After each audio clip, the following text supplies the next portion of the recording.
제가 한 가지 설교 시작할 때 여러분들에게 부탁드리고 싶은 것이 있는데요. 간단하게 말씀을 함께 읽는 것입니다. 시편 119편 105절의 말씀입니다. 우리 같이 한번 따라하겠습니다.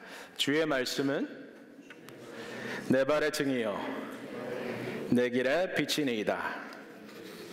Your word is a lamp to my feet and a light for my path. 네, 오늘 R을 비롯해서 영어만 하시는 분들이 안 나오셨는데 제가 영어도 같이 할까요? 한국말만 할까요? 영어를 듣는 게 좋으신 분? 없습니까? 사실 여기 계신 분 중에 두 분은 영어가 훨씬 편하신 분들이에요. 그래도 뭐 괜찮으시면 한국말로만 한번 설교하겠습니다. 다음 주에 한번 피드백 주시면 영어를 또 같이 우리끼리 있을 때도 영어 공부 삼아 할 수도 있겠죠. 어쨌든 오늘 같이 한번 간만에 한국말로만 한번 복음 전해 보겠습니다. 저는 청년 시절, 대학생 시절 장충체육관 맞은편에 있는 장충교회에 다녔습니다. 그 교회 청년부회장으로 섬겼는데 이 교회는 전도 훈련을 정말 많이 시켰습니다. 주로 사역리를 가지고 전도를 했습니다. 매주 토요일 오후가 되면 3명씩 짝을 지어서 불교 대학교인 동국대학교로 전도를 나갑니다. 캠퍼스 내에 여기저기 흩어져서 복음을 전합니다. 이 사역리는 4가지 공식을 따릅니다. 제1원리, 하나님은 당신을 사랑하시며 당신을 위한 놀라운 계획을 가지고 계십니다. God loves you and He has a wonderful plan for your life. 이 영이 무엇입니까? 사람은 죄에 빠져 있어 하나님부터 떠나 있습니다. 그러므로 하나님의 사랑과 계획을 알 수 없고 또 그것을 체험할 수 없습니다. Man is sinful and separated from God, thus he cannot know and experience God's love and plan for his life.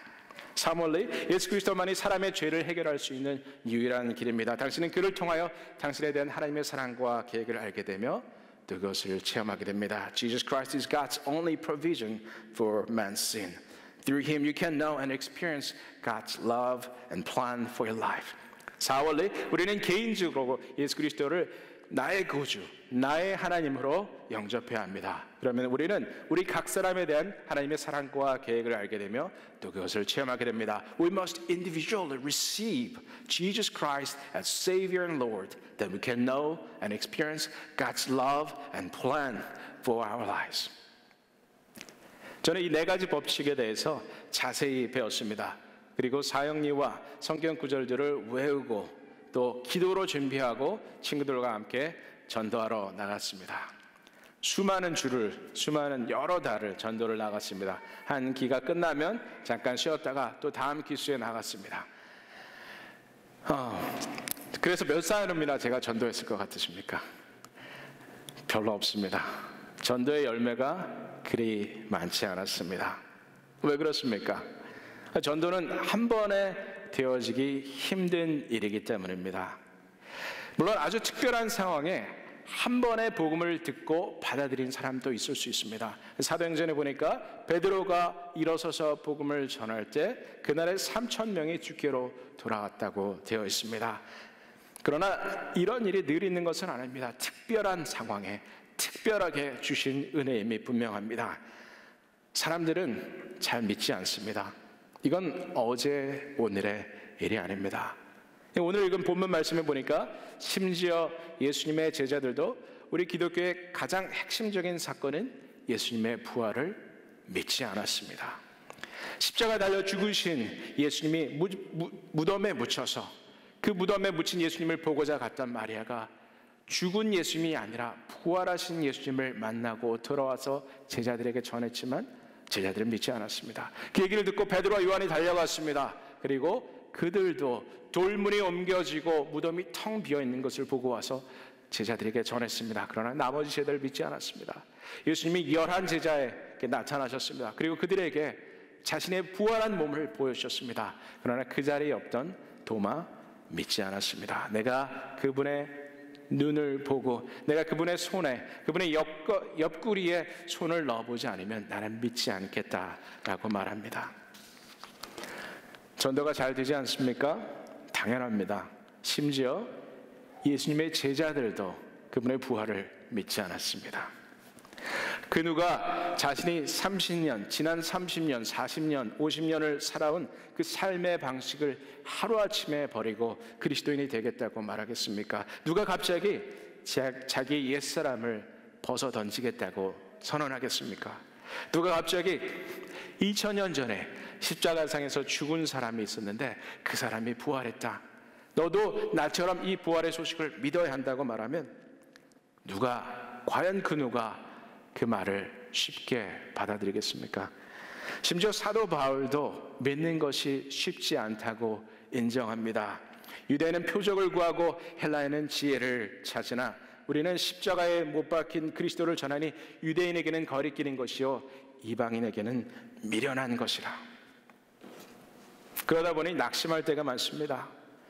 전도하려고 노력했는데 잘 되지 않습니다. 교회 한번 나오는 것 같더니 다음 주에는 연락이 안 됩니다. 그나마 괜찮았었던 건 관계도 소원해지기도 합니다. 절망입니다. 낙담입니다. 여러분들 살아오시면서 얼마나 많은 낙심을 경험하셨습니까? 돈 때문에, 사람 때문에, 직장과 사업 때문에 낙심하는 경우가 얼마나 많습니까? 하지만 여러분, 생명의 위협을 당해보신 적 있으십니까? 낙심했던 사람의 이야기를 하자면 1517년 비텐베르크 성당 정문에 95개조의 반박문을 붙이며 종교개혁을 시작했던 마틴 루터의 이야기를 빼놓을 수 없습니다. 이 마틴 루터는 당시 유럽인들로서는 상상할 수 없는 일을 했습니다. 절대 권력을 가진 교황의 권위에 저항한 것입니다. 당연히 어려움이 뒤따랐습니다. 핍박이 그를 쫓아다녔습니다. 그는 수없이 많은 죽음의 위협을 받았습니다. 제가 이 제도화된, institutionalized된 교회를 떠나서 교회를 개척하면서 얼마나 많은 어려움을 느낀지 모릅니다. 그러나 저는 죽음의 공포를 느낀 적은 없습니다. 하지만 이 마틴 루터는 수없이 죽음의 공포와 싸워야 했습니다. 절망하지 않을 수 없었습니다. 용기를 잃고 낙심하지 않을 수 없었습니다. 그런 그에게 여러분들 혹시 들어보셨을지 모르겠습니다. 하루는 그의 아내 카타리나 본 보라가 검은 장례복을 입고 나타났습니다. 이 카타리나는 원래 수녀였다가 마틴 루터로부터 신앙적인 지도를 받고 수녀를 탈출한 사람입니다. 당시 카트리나가 있던 이 수녀원이 독일의 캐톨릭 지역에 위치하고 있었기 때문에 탈출하다가 발각될 경우 사형을 당하는 위험이 있었습니다. 그래서 이 카타리나는 이 청어를 담는 이 고기통, 비린내가 진동하는 그 고기통, 물고기통 안에 숨어서 그 수녀를 탈출했다고 합니다. 그렇게 탈출한 카타리나는 마틴 루터로부터 많은 도움을 받습니다. 마틴 루터는 특별히 이 여자로서 혼자 살아가기가 힘드니까 이 여자가 좋은 남자와 결혼할 수 있도록 힘있고 돈 있는 사람들을 많이 소개해 주었습니다. 하지만 이 카타리나의 마음은 마틴 루터에게 있었습니다. 마틴 루터는 그때 40대 중반이었는데 결혼을 원하지 않았습니다. 그러나 결국 그녀의 마음을 받아들이고 이 두 사람은 부부가 됩니다. 이 카타리나는 마틴 루터가 절망에 빠져 있을 때, 그래서 그 절망 속에서 허우적거리고 있을 때 마틴 루터 앞에 검은 장례복을 입고 나타났습니다. 마틴 루터가 묻습니다. 여보, 누가 죽었어? 내가 알지 못하는 그 누가 죽었단 말이요. 의아해했습니다. 카타리나가 대답합니다. 하나님이 죽으셨습니다. 그렇지 않고는 어떻게 당신이 이렇게 절망에 빠져서 허우적거릴 수 있는 것이겠습니까? 마틴 루터는 그녀의 말을 듣고 정신을 차렸습니다. 그리고 이런 찬양을 지어냅니다. 내 주는 강한 성이여 방패와 병기 되시니 큰 환난에서 우리를 구하여 내시리로다. Mighty fortress is our God, a bulwark never failing. Our helper he, amid the flood of mortal ills prevailing. 하나님의 말씀대로 살기 위해, 예수 그리스도의 복음을 전하기 위해 노력하다가 낙심하셨습니까? 기억하십시다. 우리가 선을 행하되 낙심하지 말지니 포기하지 아니하면 때가 이름에 거두리라. Let us not become weary in doing good, for at the proper time we'll reap a harvest if we do not give up. 포기하지 않으면 수확하게 된다 약속하십니다. 아까 읽어드렸던 말씀, 유대인은 표적을 구하고 헬라인은 지혜를 찾으나 우리는 십자가에 못 박힌 그리스도를 전하니 유대인에게는 거리를 끼는 것이요 이방인에게는 미련한 것이로되. 여기까지 맞춰서는 안 됩니다. 그 뒤에 뭐라고 되어 있습니까? 오직 부르심을 받은 자들에게는 유대인이나 헬라인이나 그리스도는 하나님의 능력이요 하나님의 지혜니라. 이제 우리는 우리의 시야를 전환해야 합니다. 어떻게 전환합니까? 마리아가 예수님을 만나고 돌아와서 전했지만 제자들이 믿지 않았습니다. 예수님이 당신 자신을 믿지 않는 제자들에게 보여주셨습니다. 11 제자가 예수님을 보고 그분의 부활을 믿게 되었지만 그 자리에 없던 도마는 믿지 않았습니다. 그러나 예수님께서 친히 당신을 그 도마에게 보여주셨습니다. 전하는 것은 우리의 도리입니다. 그리고 우리는 예수께서 당신을 그들에게 보여주시기를 간절히 기도해야 합니다. 예수님을 본 증인들의 고백은 마리아와 베드로와 요한, 11 제자, 도마, 그리고 사도행전을 보면 70인의 제자들이 있었고 그 후에 500여 형제에게 일시에 보이셨다고 말씀하셨습니다. 그리고 그 증거가 산을 넘고 물을 건너서 그리고 저 바다를 건너서 당시 조선 땅에 있던 저희 증조 할아버지에게 또 그리고 저희 할아버지에게 그리고 저희 아버지를 거쳐서 저에게도 전해졌고 그리고 저도 이렇게 여러분들 앞에서 예수께서 부활하셨다라고 증거하고 있는 것이 아니겠습니까? 그리고 여러분들도 이 복음을 받아들이고 마리아, 베드로와 요한이 그랬던 것처럼 제자들이 그랬던 것처럼 증인된 삶을 결단하고 또 그렇게 살아가고 계시지 않습니까? 우리는 부활하신 주님을 전해야 합니다. 이 개척교회를 시작한 이래 개인적으로 가장 감사한 일 중에 하나는 이 불신자들과 만나서 전도할 기회가 많이 있다는 것입니다. 사실 유치원, 한글학교, 중학교 토론클럽, 영어 회화반 이런 것들을 목회와 더불어서 하는 것이 결코 쉽지는 않습니다. 또 생활에 대한 틈나는 대로 아이들도 가르칩니다. 하지만 이런 모임과 기관들을 통해서 끊임없이 불신자들을 만나게 됩니다. 매일 아이들에게도 복음을 전하고 있습니다. 그리고 공부하는 아이들과 함께 기도해주고 축복합니다. 이 다른 교회에서 부목회자로 사역할 때는 그렇지 못했습니다. 주변에 수없이 많은 그리스도인들로 둘러싸여서 불신자들을 만날 기회가 없었습니다. 그들의 필요를 채워주는 목회 중요합니다. 그러나 우리는 그리스도인으로서 늘 염두에 두어야 하는 것이 한 가지가 있으니 그것은 바로 영혼 구원입니다. 이 오스게네스라는 사람이 있습니다. 제가 사진을 보여드린다고 했는데 깜빡 잊고 연락을 못 드렸습니다. 이 옥스포드 대학을 졸업하고 저 유명한 BBC 방송국을 위해서 기자로 활동하기도 했습니다. 또 이 프린스턴 대학에 우드로 윌슨 펠로우를 지내기도 했고 저 워싱턴 DC에 가면 유명한 리서치 인스티튜트인 브루킹스 인스티튜션이라는 곳이 있는데요. 거기에서 연구했던 탁월한 학자요 기독교 변증가였습니다. 그는 독실한 평신도 사역자입니다. 그는 한때 목회자가 되는 것을 꿈꾸면서 교회에서 봉사활동을 시작했다고 합니다. 약 7개월 정도 봉사했을 때 주유소에 우연히 갔다가 그 주유소의 직원과 한 10분 정도 대화를 나누게 되었다라는 이야기가 그 책에 쓰여 있습니다. 그런데 그때 그 대화를 정말 즐겁게 나누고 또 그에게 복음을 전할 기회를 갖게 되었는데 그때 그가 깨달은 것이 있었습니다. 지난 7개월의 시간 중에 이 사람이 내가 만난 첫 불신자였구나. 내가 목회자가 되면 불신자들을 만날 수가 없겠구나. 복음을 전할 기회가 없겠구나. 그래서 그는 목회자가 되기로 했던 자기의 계획을 바꾸게 해야 됩니다. 평신도로 남아서 평생 불신자들 틈에 살면서 그들에게 복음을 전하는 삶을 살겠다고 결단하게 됩니다. 불신자들 틈에서 그리스도의 죽음과 부활을 외치며 살아가기로 다짐한 것입니다. 우리는 이것을 witnessing이라고 합니다. 증인된 삶.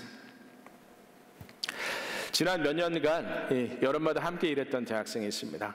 최근에 대학을 졸업하고 정규직을 찾는데 추천서를 부탁하길래 흔쾌히 승낙을 했습니다. 그랬더니 여기저기서 전화, 이메일, 요새는 문자까지 옵니다. 문자로 와서 추천서를 보내달라 이렇게 얘기합니다. 전화로 해도 받으면 수없이 많은 것들을 물어봅니다. 그래서 정말 마음을 쓰지 않으면 제대로 추천서 하나 써주기가, 제대로 추천하는 그 전화 한 통 하기가 쉽지 않습니다. 그런데 이 친구가 얼마나 지원을 많이 하는지 시도 때도 없이 전화와 문자와 이메일이 옵니다. 아주 번거롭고 귀찮습니다. 하지만 그 사람의 인생을 생각하면 하나하나 정성껏 써주고 답해 주어야 합니다. 어제 저녁에도 이제 자려고 누웠는데 문자가 왔습니다. 이건 또 다른 사람이었습니다. 자기가 선생이 되려고 하는데 추천서를 부탁한다, 이런 문자였습니다. 알았다고 했습니다. 종종 있는 일입니다. 그리고 정성껏 추천하고 친절하게 답해주면 종종 그들로부터 좋은 소식도 듣게 됩니다. 칭찬은 영어로는 praise, compliment 혹은 command라는 세 가지 단어가 있습니다. praise는 주로 우리가 하나님을 찬양할 때 쓰는 단어입니다. 하나님의 높으신 것, 귀하신 이름을 하나님 당신에게 외치는 것이 바로 praise입니다. 물론 우리가 사람들에게 praise 한다고 표현할 수 있습니다. He praised my appearance yesterday, 이렇게 얘기할 수 있습니다. 그러나 그럴 때는 주로 우리는 compliment라는 표현을 씁니다. He paid me a compliment. He complimented my appearance yesterday. 이런 식으로 표현합니다. 역시 praise든 compliment든 그 사람 대상에게 직접 하는 말입니다. 그러나 같은 칭찬을 가진 단어지만 command라는 단어는 용례가 조금 틀립니다. 역시 칭찬입니다. 그러나 이 사람에 대해서 다른 사람에게 칭찬하는 것입니다. 자, A라는 사람에 대해서 B라는 사람에게 칭찬하는 것입니다. 이렇게 함으로써 A라는 사람에 대해서 B라는 사람이 신뢰를 갖게 되고 호감을 갖게 되고 그들과의 관계가 증진될 수 있습니다. 우리는 이 커맨드에 강해야 합니다. 내 앞에 없지만 그 사람의 장점을 칭찬해주고 또 다른 사람들에게 알려줍니다. 그렇게 함으로써 다른 사람도 그 사람을 좋아할 수 있게 또 신뢰할 수 있게 돕습니다. 또한 우리는 하나님에 대해서 커맨드합니다. 문자적으로 배운 교리나 지식을 나누기보다는 그분이 내 삶에 하신 일에 대해서 말함으로써 그분을 사람들 앞에서 칭찬하고 사람들에게 추천하는 것입니다. 그래서 우리는 모일 때마다 하나님을 향해 프레이즈하고 또 흩어져서 각자 삶의 자리에 있을 때 우리는 하나님에 대해서 다른 사람들에게 커맨드 하는 것입니다. 우리의 친족, 우리의 가족, 우리의 아이들에게 하나님을 커맨드 합니다. 이것을 우리는 다른 말로 witnessing이라고 합니다. 증인으로 살아가는 것입니다. 여러분, 힘 있는 사람 앞에 여러분들 가까이 가보신 적 있습니까? 저는 제가 미국에서 가장 높은 자리에 있는 사람을 가까이에서 본 것은 그 엘리자베스 워렌이라는 그 상원 의원을 옆에 앉았던 적이 있습니다. 보스턴에서 우리 교회 목사님하고 친해서 자주 오실 일이 있었는데 그때가 가장 그 사람의 가까이 갈 수 있었던, 그리고 그 사람이 제가 만난 사람 중에 미국에서는 제일 높은 사람이었습니다. 자, 여러분들 높은 사람이 옆에 앉아 있습니다. 내가 당신을 압니다. 당신도 나를 알지요? 라고 말했을 때 그 사람이 그래, 내가 너를 안다 라고 말해주면 얼마나 마음이 우쭐하겠습니까? 그러나 반면 여러분, 그 사람이 나를 알아줄 것이라 기대하고 다가갔는데 여러분을 전혀 알아차리지 못하고 당신 누구요? 라고 묻는다면 그 얼마나 당황스럽겠습니까? 여러분들, 우리는 이런 모습, 우리가 주님 앞에 섰을 때 과연 나를 안다고 하실 것인가, 그 장면을 생각하면서 우리는 살아야 한다고 생각합니다. 증인으로 살아가는 것이 결코 쉽지 않습니다. 거절당할 때도 있습니다. 그리고 많은 노력이 필요합니다. 그러나 증인으로 살아가는 당신에게 주님은 나도 너를 안다 라고 말씀하실 것입니다. 그리고 주님은 주님의 이름을 전하기 위해 마음 졸이고 기도하고 눈물 흘리며 복음 전하며 살아온 여러분들에게 잘했다 내 아들아, 사랑한다 내 딸아, 이렇게 말씀하실 것입니다. 오늘도 증인된 삶을 살아갑시다. 그분의 은혜를 다른 사람들에게 커맨드 합시다. 그리고 그리스도의 죽음과 부활을 증언하며 살아가는 귀한 성도님들이 되시기를 주님의 이름으로 축원합니다. 함께 기도하시겠습니다.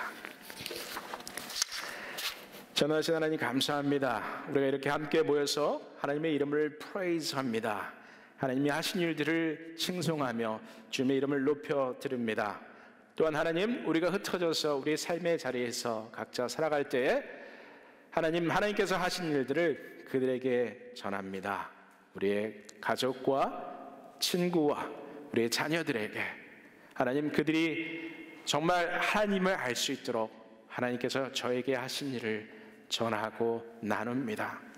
그렇게 함으로써 그들이 하나님에 대해서 알아가기를, 그들도 그리스도의 증인 될 수 있기를 간절히 기도합니다. 하나님 역사하시고 우리 귀한 호수교회 성도님들을 이 일에 사용하여 주시옵소서. 증인된 삶, 예수 그리스도의 죽음과 부활을 증언하는 삶을 살 수 있도록 우리 귀한 성도님들 축복하시고 은혜 베풀어 주시옵소서. 주님의 놀라우신 사랑과 은혜를 간절히 기도하며 주 예수 그리스도의 이름으로 기도드렸습니다. 아멘. If you're grateful tonight, begin to worship Him.